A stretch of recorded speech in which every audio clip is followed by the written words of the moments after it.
Yo les comentaba a quienes decidieron el panel que realmente tuvieron casi conciencia mágica en la elección de los disertantes, porque ayer charlando con ellos era maravilloso ver cómo se iban hilvanando los temas desde la concepción integral hacia la particularidad de aplicación sobre el territorio, y un poco en lo que deviene de las charlas posteriores van a ir viendo esa prosecución de temática.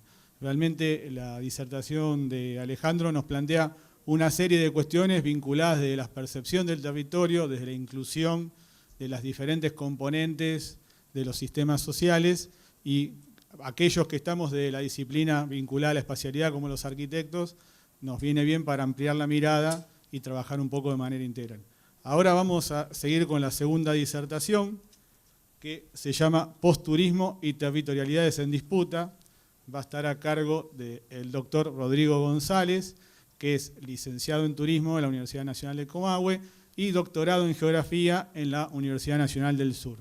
Actualmente es el decano de la Facultad de Turismo de la Universidad Nacional del Comahue, es profesor adjunto regular del área Economía del Turismo en la Facultad de Turismo de la misma universidad, es subdirector del Centro para la Planificación y el Desarrollo Sustentable del Turismo, CEPLADES, de la universidad, y actualmente dirige el proyecto de investigación Posturismo y territorialidades en disputa en destinos turísticos de montaña de la Patagonia Norte. Y además ayer tuvimos una muy interesante charla viajando para acá en la camioneta a la noche que les envidiaría a todos los presentes. Así que los dejo con Rodrigo y vamos a ver cómo se acomoda.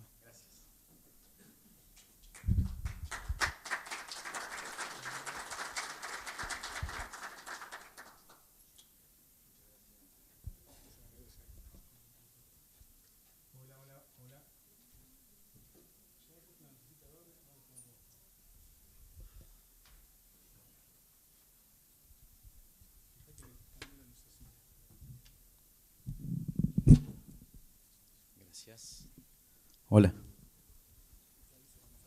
Dale. Buenos días a todos y a todas. Como docente de la Facultad de Turismo, investigador y, digamos, practicante de la investigación en terreno en el sector de los lagos desde hace, bueno, qué sé yo, desde que hago investigación, desde hace más de 25 años. Siempre es un placer estar en San Martín. Tal vez la audiencia más exigente que nosotros tengamos, los docentes e investigadores de la región, para venir a trabajar temas de desarrollo turístico. Quiero agradecer a la confianza que tuvo en principio la FUNIDER y después también la legislatura para invitarnos a exponer acá. Creemos que esta es una misión ineludible de practicantes de investigación de la Universidad Regional, salir de nuestras oficinas y de nuestros claustros para venir a dialogar con ustedes, contar ideas, en este caso mostrar algunos marcos interpretativos que creo que pueden aportar, si no soluciones, sí construir el diálogo para repensar el territorio en relación al turismo o a lo que hasta ahora veníamos llamando turismo, que es algo que me gustaría poner en tensión en estos 25 minutos. No puedo menos que retomar algunas palabras iniciales y el final de la charla de Alejandro. Al principio él decía esta pregunta que me la anoto para comentarla con ustedes, pero también inicialmente para hacer la primera devolución con nuestro equipo de investigación en Neuquén. ¿Qué pasa cuando los mapas ocultan dilemas de las territorialidades? Y al final, todos son mapas de poder. Y él se preguntaba si es posible construir otros mapas. Y al final abogaba por empezar a pensar en que este repensando no sea un intento de proponer nuevas cartografías. No sé si vamos a proponer nuevas cartografías, pero el esquema de multiterritorialidades en disputa que voy a llegar al final de la presentación, y es la reflexión que quiero proponer hoy, de alguna manera intenta proponer un marco explicativo para entender las dinámicas del turismo y del post-turismo en el corredor de los lagos, donde nosotros creemos que actúan territorialidades en disputa, formas distintas de asentar poder sobre un territorio y de sentir la construcción de ese territorio, ese es el concepto de la territorialidad, que entran en disputas y que, como la carta robada de Edgar Allan Poe, están todo el tiempo ahí presente y no la podemos ver porque es lo que vivimos en nuestra cotidianeidad. Sí. El inicio de esto, nosotros somos un centro de investigación que fue fundado originalmente o creado por el arquitecto Roberto Bullón. Hoy me contaba nuestro querido John acá que estuvo viendo el plan de desarrollo que había hecho Bullón en los 80. Nuestro centro empieza a mediados de los 80 y desde el año 98 estamos trabajando un poco contar el hilo de la historia, ¿no? Y porque creo que esa progresión histórica nos ayuda a entender y comprender la preocupación que hoy tenemos, que se llama multiterritorialidades en disputa. En el año 98 empezamos a estudiar la complejidad que significaba el crecimiento de los destinos de montaña. Estuvimos en ese rollo viendo particularmente cuestiones que tenían que ver con el crecimiento físico y fundamentalmente de las plantas urbanas de nuestros destinos de montaña. Y en ese momento, asesorados por un profesor canadiense, Peter Williams, de la Universidad Simon Fraser del oeste de Canadá, él nos decía, tienen que estudiar esto porque es lo que se le viene a estos lugares. Él comparaba San Martín de los Andes con Whistler, que es el centro de esquí de Vancouver. Y mirando el ciclo de vida como centro turístico de San Martín, él veía muchas similitudes que después se fueron cumpliendo en estos 20 años. Estuvimos en esa cuestión hasta el año 2004, cuando nos metimos con otro tema que era la continuación del crecimiento de los destinos turísticos de montaña, que eran las migraciones de amenidad. ¿Qué son las migraciones de amenidad? Algunos a lo mejor escucharon hablar de esto, muchos otros no. Migraciones de amenidad y por estilo de vida significa la ida a la montaña, son migraciones inversas de la ciudad a la montaña buscando una nueva vida, buscando aquellos factores amenos que recreen la posibilidad de crear una nueva vida en las montañas. Lo que sucede es que cuando la gente llega a las montañas en busca de esa nueva vida, comienzan a suceder cosas en la vida de esas personas, pero también en las comunidades, que atentan particularmente contra la competitividad sustentable de estos destinos. Primeramente, la gente llega con lo que nosotros llamamos efecto espejo, que es poder replicar, quiero recrear una vida en la montaña, pero cuando llego intento replicar inmediatamente y de la manera más rápida posible y efectiva todas mis condiciones de vida citadina, ¿sí? En una paradójica conversión histórica, Zygmunt Bauman, tomando a Nan Ellis, dice que en esa paradójica reconversión de su función histórica, las ciudades que fueron creadas para alejarnos del miedo que estaba afuera, ahora tienen el miedo adentro. Y la búsqueda de esas amenidades y de ese confort y de esa nueva vida empieza a generarse en otros lugares. Los destinos de montaña de todo el mundo, pero también los destinos de costa, son los atractores de estas corrientes migratorias. Estuvimos con esa historia hasta que en el año 2012 editamos ese libro que se llama La sombra del turismo, porque lo que decíamos en ese momento era que en realidad no se trataba del turismo, sino de la sombra que el turismo proyectaba y a la cual, y bajo esa sombra, operaban otros intereses. Particularmente, y en nuestros destinos de montaña es muy visible, el negocio inmobiliario con interés y con movida especulativa. Le llamamos la sombra del turismo por sugerencia de un investigador, colega de la Universidad de Alicante, Alejandro Mantecón, quien, viendo el mismo tipo de procesos, o procesos muy similares en el litoral mediterráneo español, nos sugirió esta figura. La fuerza que mueve la sombra del turismo, decíamos, eran las migraciones de amenidad. Son dos más. Estas migraciones de amenidad, hoy voy a hablar un poco de la sombra del turismo, las migraciones de amenidad, el fenómeno del postturismo y cómo el postturismo después entonces puede reencarnarse en este marco explicativo de las multiterritorialidades en disputa. Para llegar a ese tema necesito hablar un poquito de estas movilidades del postturismo y de la ida a las montañas. Estas migraciones de amenidad, en tanto movilidades derivadas del postturismo, representan efectos regresivos en relación al desarrollo local de la mayoría de los destinos que pudimos ver. Lo que cuento acá es parte fuerte de lo que fue mi tesis de doctorado que terminé hace 4 años y donde trabajé San Martín de los Andes y Villa Langostura. Hola, Mónica. La problemática que veíamos y que terminaba concurriendo era la convergencia de distintas lógicas territoriales con deseo siempre de transformar, de apropiar y de controlar el territorio y por ende de construir cartografías dominantes. Sí. El fenómeno no es nuevo, ustedes lo conocen. El indicador o el dato de la realidad que nos motivó a comenzar a indagar esto era lo que nosotros percibíamos como una realidad, pero después contrastamos con hechos, rearmando algunas estadísticas. Estas son estadísticas oficiales de Neuquén Tour y de la Municipalidad de Turismo, del Observatorio de la Dirección de Turismo Local, ¿no? Estos datos son extrapolables a la mayoría de los destinos del Corredor de los Lagos.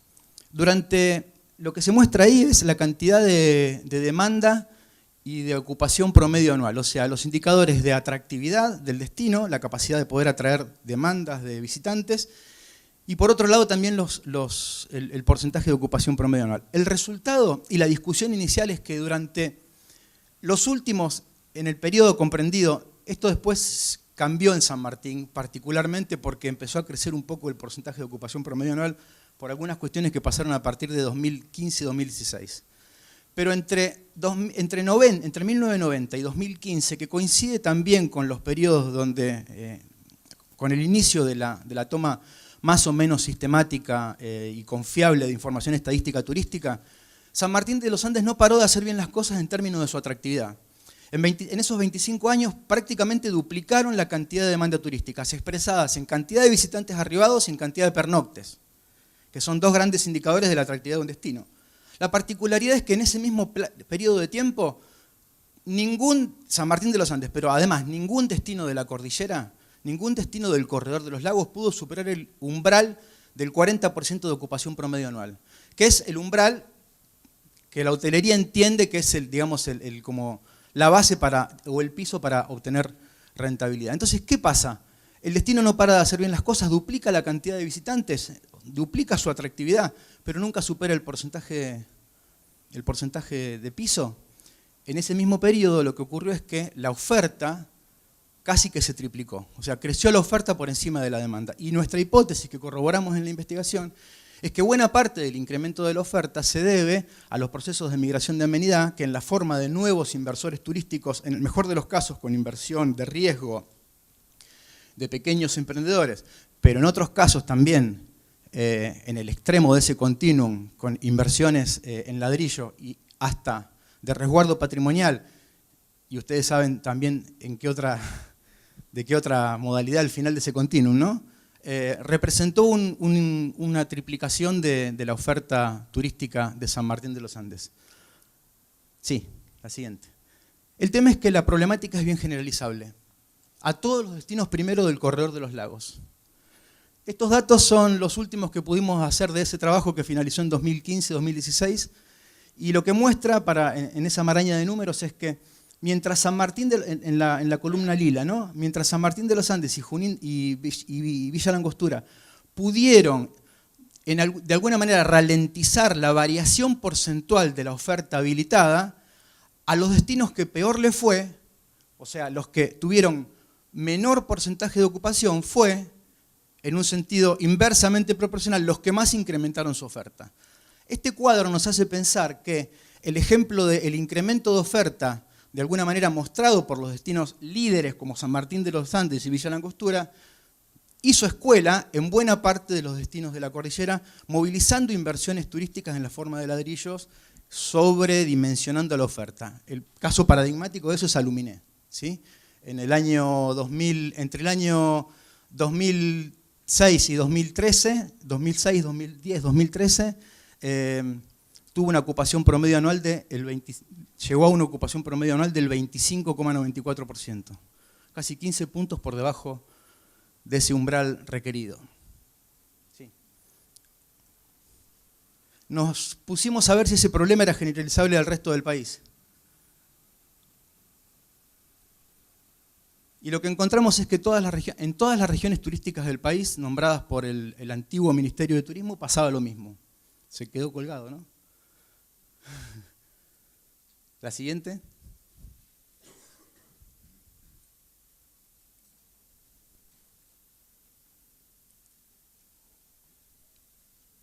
Solamente la región centro, en los años de mayor afluencia y también de turismo interno de Argentina, por caso 2007-2013, solamente la región centro pudo mantener sus porcentajes de ocupación, digamos, su cantidad de oferta por debajo de su cantidad de demanda, y de alguna manera se explica por el momento del ciclo de vida de ese destino. El resto de todas las regiones turísticas del país pudieron sufrir la misma problemática de incremento acelerado de la oferta, que en todas las regiones turísticas del país, insisto, excepto en la región centro, significó un descenso de los porcentajes de ocupación.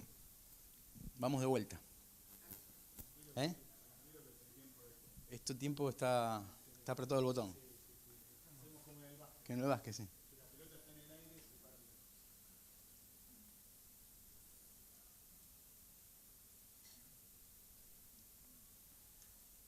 ¿Podemos ir a la anterior?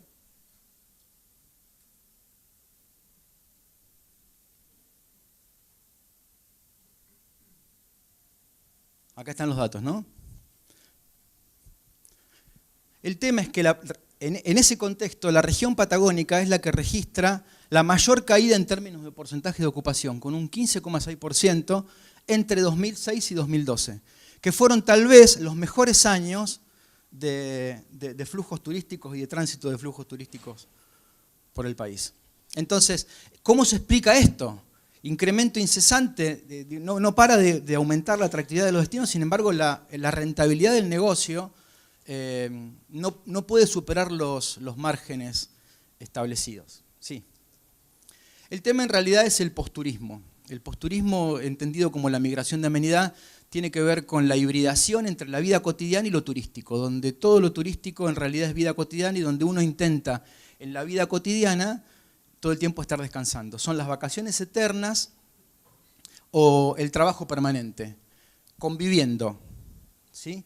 Las búsquedas de los posturistas tienen que ver con estas continuidades entre las prácticas sociales, recreativas, culturales y espaciales de las vacaciones, y lleva a algunos efectos importantes, como fundamentalmente en los destinos más desarrollados, la turistificación de los lugares comunes. Benson y O'Reilly, que trabajan la conceptualización de movilidad por estilo de vida, se hacen esta pregunta: ¿cómo se entiende al turismo y sus prácticas cuando tanto la sociedad como las prácticas recreativas han evolucionado?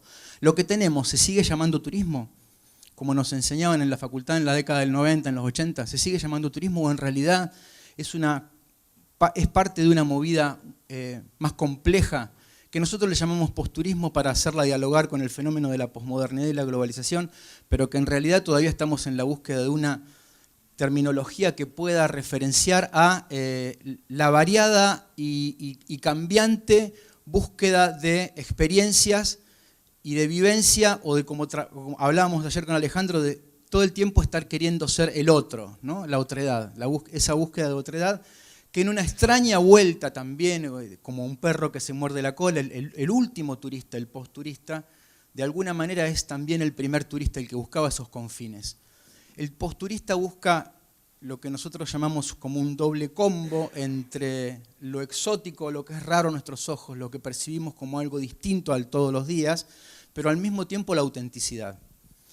Y la turistificación de los lugares comunes, que es un ejemplo de las movilidades del posturismo que más inciden en el día a día de los destinos turísticos, en realidad lo que hacen es que todos los destinos se ponen en juego, los lugares se ponen en juego, y son lugares turísticos y no turísticos. Desaparece la frontera entonces entre lo turístico y la vida cotidiana. Todo lo turístico es vida cotidiana y la vida cotidiana intenta hacer unas vacaciones permanentes. Rápido por esto, la conceptualización no es nuestra ni es nueva. El término aparece en el año 1985 y tiene algunos diálogos fundamentalmente con la sociología, a partir de Urri con la mirada del turista, con Hiernaut hablando de la turistificación, con Swingdow hablando de la globalización. Si quieren indagar en esto, me parecía pertinente poner estos autores, porque también hay estudiantes y me parece que el Repensándonos también nos puede llevar a leer a otras lecturas. Nosotros trabajamos con Moss, que es el autor de referencia y con quien venimos trabajando desde 2004-2006 con Migraciones de Amenidad. McIntyre, que es un profesor escocés que trabaja en una universidad de Canadá, que propone un modelo integrador que avanza sobre ese proceso y que en realidad él trabaja por migraciones por estilo de vida a partir de las inglesas Benson y O'Reilly, pero con un esquema más inclusivo de ese fenómeno, que a nosotros nos parece que es una buena foto teórica de lo que pasa en buena parte de los destinos del Corredor de los Lagos. ¿Qué es el posturismo? Bueno, una forma linda de entenderlo es, una forma interesante de poder entenderlo y no caernos en la trampa retórica de la definición, es poder entender las manifestaciones más usuales que el posturismo tiene. Algunas de ellas. En primer lugar, el paradigma de la movilidad con la hipermovilidad a partir fundamentalmente de las tecnologías de la comunicación y del transporte. He trabajado mucho por Castel desde el año 2000. La hibridación permanente entre la función turística y residencial. Lo que pasa con un turista es que cuando llega a San Martín, llega como turista, automáticamente en su cabeza se empieza a imaginar su vida en ese lugar. ¿Cómo sería mi vida acá, no? Me pasó con mis viejos, los traje a vivir acá, que me deben estar mirando por streaming, así que les mando un saludo. Los traje a pasear hace 2 años al invierno y mientras paseábamos por la avenida San Martín me decían, acá compraría la carne para el asado, saldría a caminar un domingo por esta costa del lago. Eso funciona mucho en el posturista como esa hibridación constante y que es el motor el motor y la dinamización luego del intento de movilidad hacia las montañas. El sentido de los lugares para jugar y los lugares puestos en juego de Urri. Y finalmente la turistificación de los lugares comunes y la cuestión que puede encontrar la salida, fundamentalmente para algo que van a trabajar después con la cuestión del hábitat y los barrios, y el caso que van a trabajar de los barrios, cómo el turismo experiencial puede ser la forma de encontrar en vectores de la comunidad y en entornos creativos que la vida cotidiana de las comunidades locales empiece a ser el nuevo atractor. En el posturismo se difumina un poco el concepto antiguo que estudiamos en la universidad de atractivos turísticos y actividades, y lo que se empieza a poner cada vez más de manifiesto son las experiencias que resignifican esa mirada que hablábamos del posturista de la búsqueda de lo exótico y auténtico. Sí. Bueno, la movilidad entonces lleva a reconsiderar el espacio turístico, porque todo espacio turístico al menos a su vez no lo es, pero decimos que es la oportunidad de los destinos emergentes, porque si lo que se busca es el exotismo y la autenticidad del otro, de repente es muy interesante descubrir recetas gastronómicas de un pueblo que aparece no turístico. Entonces se cae un poco la teoría que Roberto Bullón nos enseñaba y con la que aprendimos de que el espacio turístico es discontinuo. El espacio turístico es absolutamente continuo, con lo cual empiezan a haber cartografías disidentes, evolutivas y en continua reterritorialización. Sí. La turistificación es tal vez el ejemplo. No me voy a detener en esto, pero la turistificación es lo que está pasando con lo que ahora se llama la muerte de los destinos turísticos, ¿no? Lo que le está pasando a Venecia, lo que le pasa a Barcelona como una reacción con la hiperpoblación de plataformas de alojamiento como Airbnb, que ya es una realidad en nuestro país y también en la región y también en este destino. El posturista entonces se ubica a mitad de camino entre nuevas vivencias y descubrimientos y la práctica de su vida cotidiana. Lo hablábamos en la charla de ayer.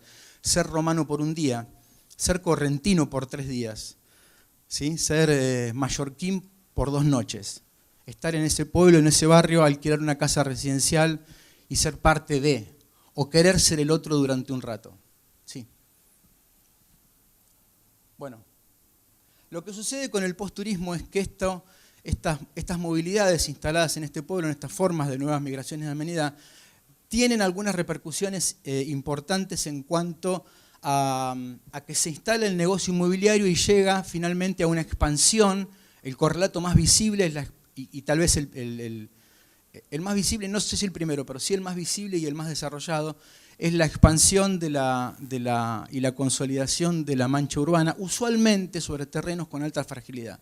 Cuando no se puede crecer más, esto es particularmente crítico en destinos de montaña, se crece en lugares frágiles como La Vega y las laderas de los cerros. Y también en Villa Langostura pasa mucho esto. El resultado son patchworks urbanos, a formas de como grandes recortes urbanos con grandes distancias entre los barrios y los centros de servicio que empiezan a generar no solamente incomodidad, sino problemas serios de infraestructura y de la provisión de esas amenidades y de los servicios básicos para los visitantes. Sí.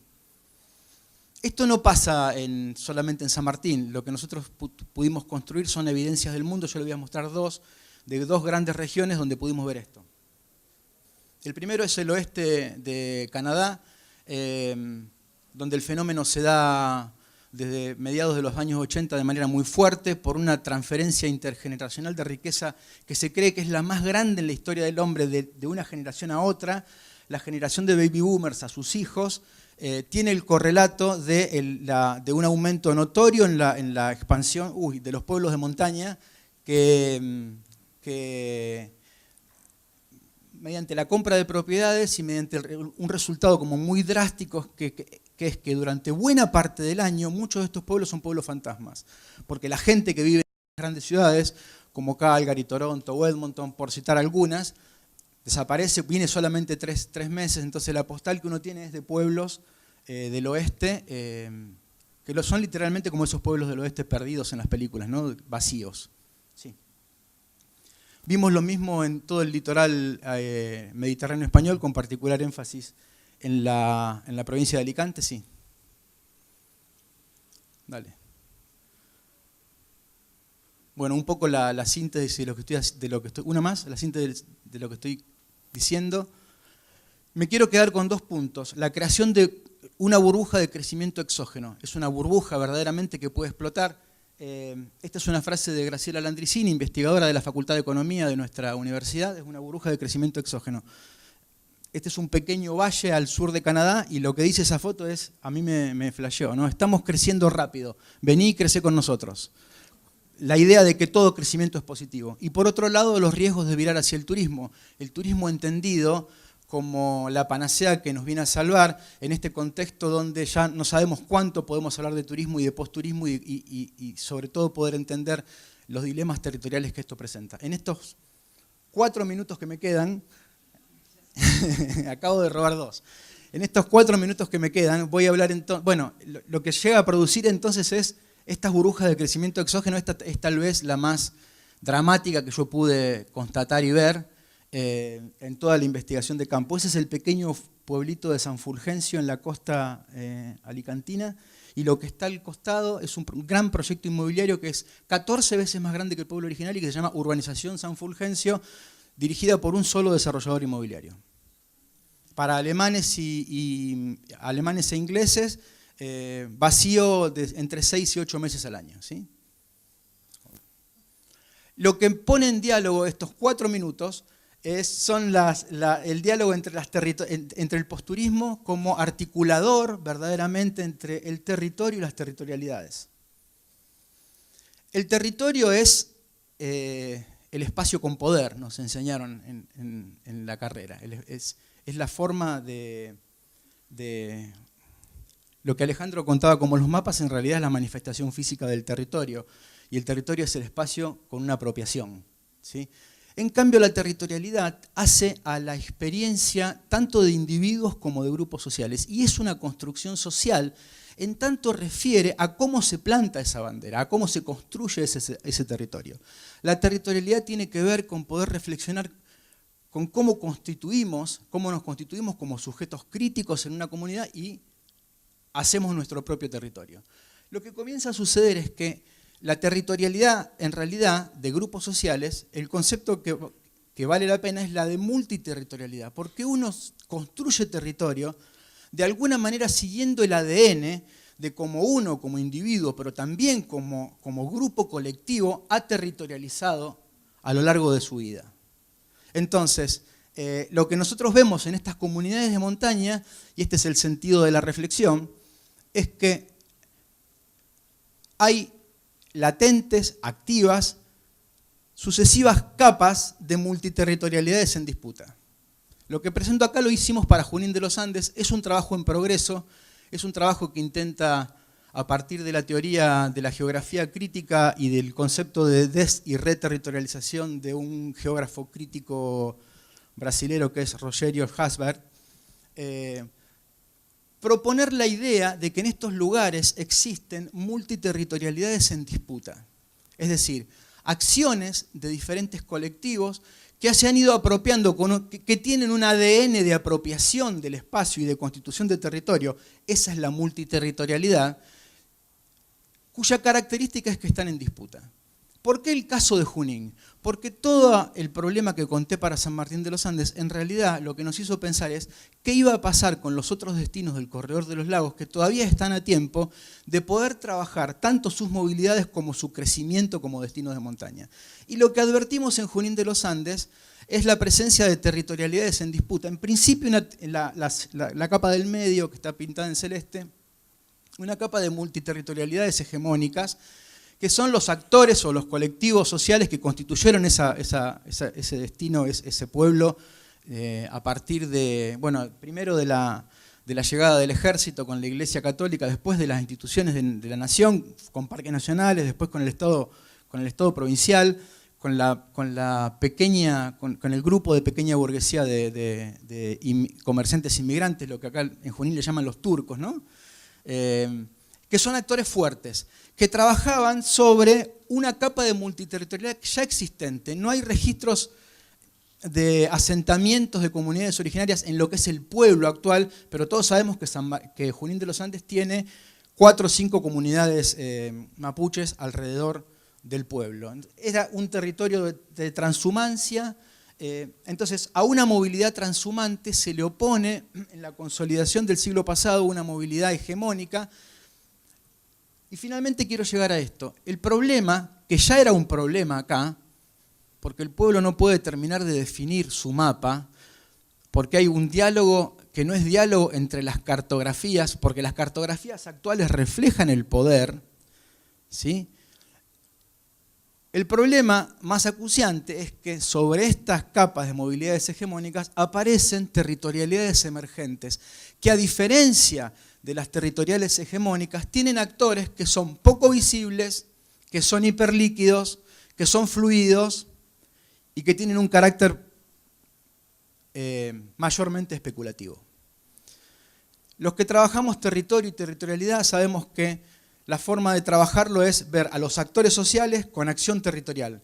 El problema de las multiterritorialidades del posturismo es que es difícil encontrar esos actores, que es difícil ver verdaderamente quiénes son los que hacen los mapas, que es difícil verdaderamente ver su acción territorial y que por lo tanto también es difícil trabajar en el consenso con esos actores.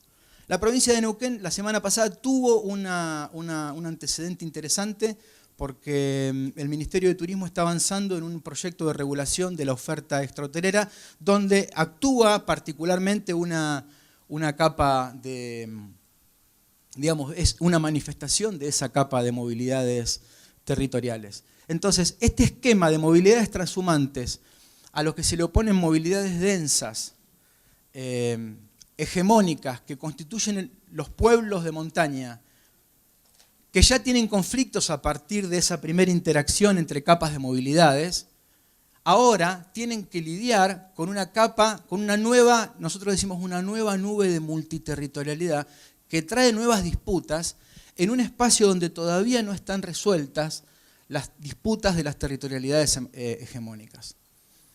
Esto está trabajado para San Martín, con algunas particularidades lo podemos trabajar para Luminé. Un esquema similar se puede aplicar a Cabiahue-Copahue, a Villa Pegüeña. Lo que nosotros queremos proponer es entonces un marco explicativo para entender las multiterritorialidades que nos saque del mapa hegemónico y de poder, que nos saque del único mapa, que nos permita encontrar la respuesta que Alejandro decía a si es posible pensar otros mapas. Si los mapas pueden ser esquemas explicativos para entender la acción territorial, pues acá tenemos, si no la respuesta, un intento de comprender críticamente el fenómeno y de empezar a hacer dialogar más críticamente el turismo, o lo que antes llamábamos como turismo, el posturismo, los territorios, las territorialidades, las disputas.